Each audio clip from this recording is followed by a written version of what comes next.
Hello friends, I am Aparna Ganguly. मैं waste Bengal से हूँ। मैं एक सहज योगिनी हूँ, सहज योगा प्रैक्टिशनर हूँ बेसिकली।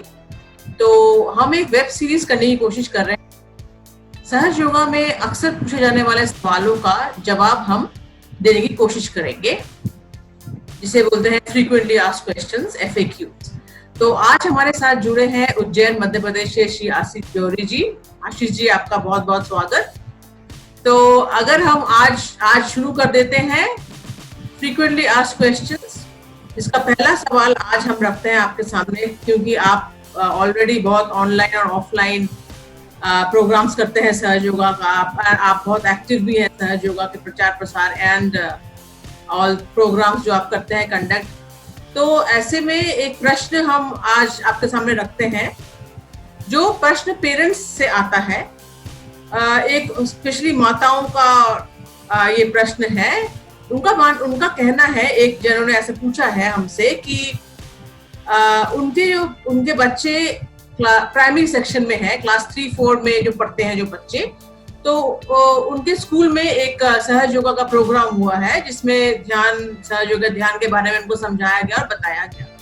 तो उनका ये पूछना है कि भारतवर्ष में और पूरी दुनिया भर में ये समझा जाता है कि ध्यान धारणा तो वृद्ध अवस्था का एक एपिसोड है, तो उसको आप बच्चों को कैसे आप ध्यान धारणा या सहज योगा के बारे में बता रहे हैं, तो इसके बारे में थोड़ा आप क्लियर कीजिए। Over to Ashish ji. Thank you Aparna. सबको आशीष जौहरी का नमस्कार। मैं उज्जैन मध्य प्रदेश से हूँ। 2001 से सहज योगा से जुड़ा हुआ हूँ और बहुत भाग्यशाली मैं अपने को मानता हूँ कि सहज योगा से मैं जुड़ पाया, आज तक उससे जुड़ा हुआ हूँ। और श्री माता जी निर्मला देवी, जिन्होंने सहज योग शुरू किया था, उनकी टीचिंग्स को मैं कोशिश करता हूँ अपने जीवन में ढालने की, प्रैक्टिकल लाइफ में उसको इस्तेमाल करने की। और अपर्णा जी ने ये जो स्टार्ट किया है एफएक्यू का, ये भी एक बड़ा ही ज़रूरी और मज़ेदार सा कंसेप्ट है, क्योंकि हम लगातार जो नए लोगों के बीच में प्रोग्राम्स लेते हैं, इसमें हमने यही देखा कि ना तरह तरह के जो सवाल आते हैं, उनके जवाब उनको उस तरीके से लोगों को मिल नहीं पाते। तो होपफुली अब इस ऑनलाइन के जो बहुत सारी जो चीज़ें चालू हो चुकी हैं, तो इसमें हम ये जवाब उन तक दे पाएंगे। और ये जो जवाब है, ये सहज योगा के मेरे अनुभव के आधार पे मैं आप लोगों को बताऊँगा। तो जैसा कि अपर्णा जी ने सवाल किया कि नॉर्मली पेरेंट्स से पूछते हैं कि अरे भाई, ये तो बच्चों के लिए है ही नहीं, हम बड़ों के लिए है, या फिर ये तो वृद्ध लोगों के लिए है। यंग लोग ये मानते हैं कि ये तो हमारे लिए है ही नहीं, मेडिटेशन वगैरह कहाँ होता है, ये क्यों, why meditation, we are going to enjoy life, है ना। अभी we can deal with life, आदमी सब कर सकता है, we can do anything, achieve anything. तो अभी बच्चों के लिए आई मीन मेडिटेशन, व्हाई। तो देखिए, इसका बहुत सिंपल सा जवाब है कि ज़रूरी तो ये सबके लिए हर उम्र में है, और ज़रूरी इसके लिए भी ज़्यादा है क्योंकि जो बच्चे होते हैं, बच्चा जो बहुत छोटा सा होता है, माँ के गर्भ से जब वो दुनिया में आता है, तो उसका जो कनेक्शन होता है, उसका जो इसको ना ब्रह्मरंध्र बोला जाता है, द गेटवे टू गॉड। तो ये सब बच्चों का सॉफ्ट होता है, ये धीमे धीमे करके इसका कैल्सिफिकेशन होता है। तो basically this is the connection to God. अब ये ना बच्चों का ना खुला हुआ होता है, ओके। जैसे जैसे बच्चे थोड़े से बड़े होते हैं और बड़े होते हैं, तो ये भरने लगता है। हम इसको हिंदी में भरना कहते हैं, इंग्लिश में इसके लिए एक सही शब्द है, दैट इज कैल्सिफिकेशन। तो कैल्सिफिकेशन होता है। तो अब ये जो कैल्सिफिकेशन बच्चों का हो रहा है, धीमे धीमे करके ये कनेक्शन डिस्कनेक्ट हुआ है गॉड ऑलमाइटी के साथ में, और ये कनेक्शन अब ना डिस्कनेक्ट होता जा रहा है और होता जा रहा है। जैसे जैसे बच्चे बड़े होते हैं, इंडिपेंडेंट होते हैं, माँ बाप के साथ उनकी डिपेंडेंसी कम होती जाती है, वैसे वैसे ये और उनका जो परमात्मा से कनेक्शन है वो और कम होता जाता है, ओके। तो जो बहुत ही नवजात शिशु है, वो तो परमात्मा के बहुत नज़दीक है, उसको रिक्वायरमेंट नहीं है मेडिटेशन की, ओके। गोदी के बच्चों को रिक्वायरमेंट नहीं है मेडिटेशन की, वो नहीं करते। बट जैसे जैसे बच्चा बड़ा होगा, उसका कनेक्शन कम हो गया है परमात्मा के साथ में, तो उसकी नीड बढ़ रही है, ओके। परमात्मा से कनेक्ट होने की जो उसकी नीड है, वो पहले से कहीं ज़्यादा है। जब वो 2 महीने का था और अगर वो 2 साल का है, और या फिर वो 6 साल का है, उसकी नीड पहले से कहीं ज़्यादा है कि वो परमात्मा से फिर से कनेक्ट करे।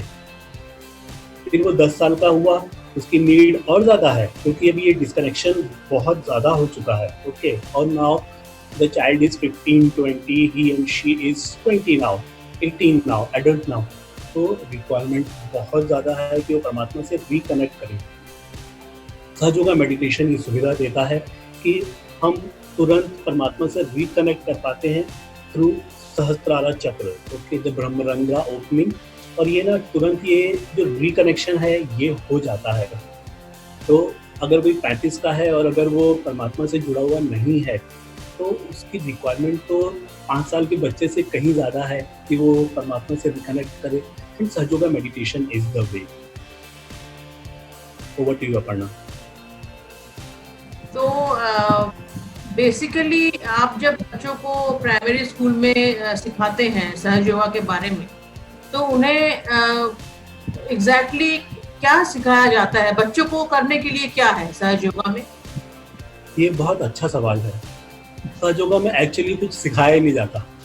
द रियलिटी इज कि सिखाना इन द सेंस कि जैसे वो कुछ सीखेगा, कुछ याद करेगा, तो ये वो नहीं है। सहज योगा इज वेरी प्रैक्टिकल।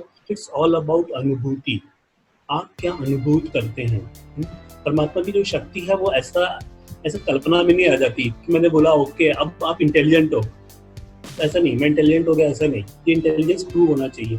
तो वैसे ही जो परमात्मा से कनेक्शन है, कनेक्शन हो गया, ओके मैंने कोई अंगूठी पहन ली है या मैंने कुछ मंत्रों का जाप कर लिया है तो मेरा कनेक्शन हो गया परमात्मा से, ये इतना सिंपल नहीं है। उसकी अनुभूति होती है, प्रैक्टिकल कुछ तो हो। तो सहज योगा वो प्रैक्टिकल चीज़ देता है हमको। हमारे हाथों पे और हमारे सिर के ऊपर ठंडी ठंडी हवा की फीलिंग आती है, जिसको आदि गुरु शंकराचार्य ने कहा था सलीलम सलीलम, ठंडी हवा। बाइबल में इसको बोला है the cool bridge of Holi ghost. इस स्थिति को इस्लाम में बोला गया है अल कयामा। तो ये जो सारी चीज़ें हैं ये सारी कभी से ना हमारी माइथोलॉजी में बताई गई थी, और इसको फिर से फील करना, ये अनुभव करना और लगातार इस फीलिंग को बढ़ाना, ये सहज योगा करवाता है। छोटे बच्चों को स्कूल में तो जो भी उनको बताया जाता है प्रोसेस तो बेसिक वही है। बच्चे उसको समझ पाए या ना समझ पाए, भले उसको उतना न दोहरा पाए, मगर परमात्मा जानते हैं कि इसका कनेक्शन अभी हमको स्ट्रॉन्ग कर लेना है। ओके, परमात्मा उसको स्ट्रॉन्ग कर लेते हैं। 20 साल के बंदे का जो एफर्ट है वो 5 साल के बच्चे के मुकाबले कहीं ज़्यादा होता है, क्योंकि परमात्मा ने उसको इंडिपेंडेंस दे दी है। 20 साल के लड़के को, लड़की को थोड़ा सा ज़्यादा प्रयास करना पड़ेगा उस तक पहुंचने के लिए, परमात्मा तक पहुंचने के लिए। ये ब्रह्मरंध्र खुलने में हो सकता है 5 मिनट लग जाए, ओके, वरना ये छोटे बच्चों का तो खुला हुआ ही है, तो उनको तो सिर्फ रिकनेक्ट होना है, तो तुरंत से रिकनेक्ट हो जाते हैं।